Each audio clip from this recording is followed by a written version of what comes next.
Markus sat alone in his quiet living room, lost in the pages of the newspaper. He had always enjoyed reading the daily news and keeping up with current events, but today, something caught his eye that made him pause. The headline read, "Lab experiment now praised as lifesaver." Markus's eyes widened as he read the story of how a brave mouse named Mortimer had saved Willie from the dangerous relapse mouse, showing incredible strength and courage. But what caught Markus's attention even more was when he saw a picture of the mouse. It was the same mouse that had been living in his barn for a week before disappearing. Markus couldn't believe it. The same mouse that had been trespassing onto the now contaminated unknown mouse was the same hero that had saved a life. He sat back in his chair, deep in thought. He had always thought of Mortimer as a nuisance, constantly causing chaos in his barn, but now he saw the mouse in a different light. Feeling a sudden surge of inspiration, Markus decided to go out and do an activity. He needed to clear his head and get some fresh air. He remembered how much he used to enjoy target practice with his old friend, McCrawler Mouse. But the thought of McCrawler also made him feel a bit sad, as he was no longer with him. Trying to push those thoughts aside, Markus grabbed his bow and headed to the target range.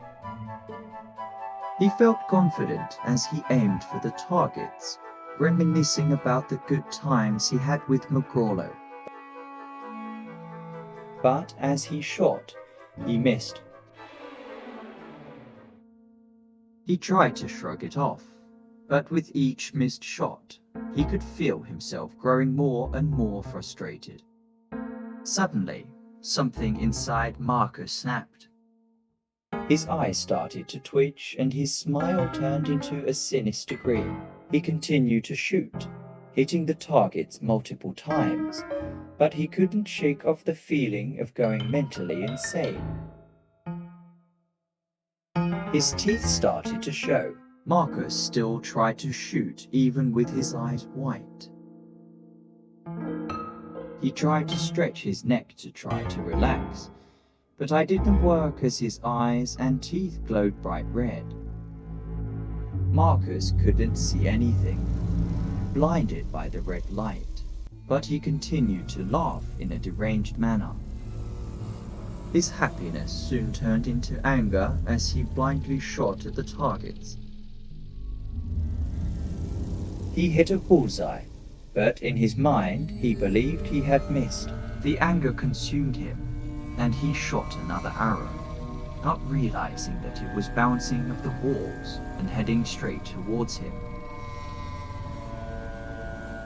The arrow pierced the side of his head, and everything went black. It was all a hallucination brought on by the stress and pressure he had been feeling, just like his colorful accident that had resulted in the contamination of the unknown mouse.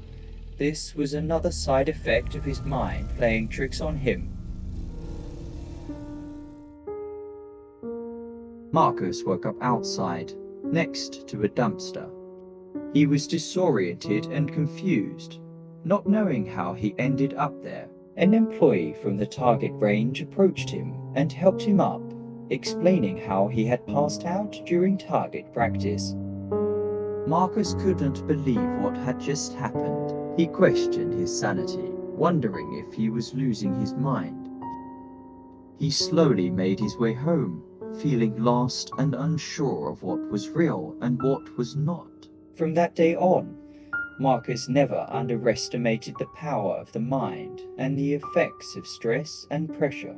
He learned to appreciate the small things in life and to never judge a book by its cover, even if it was just a small mouse.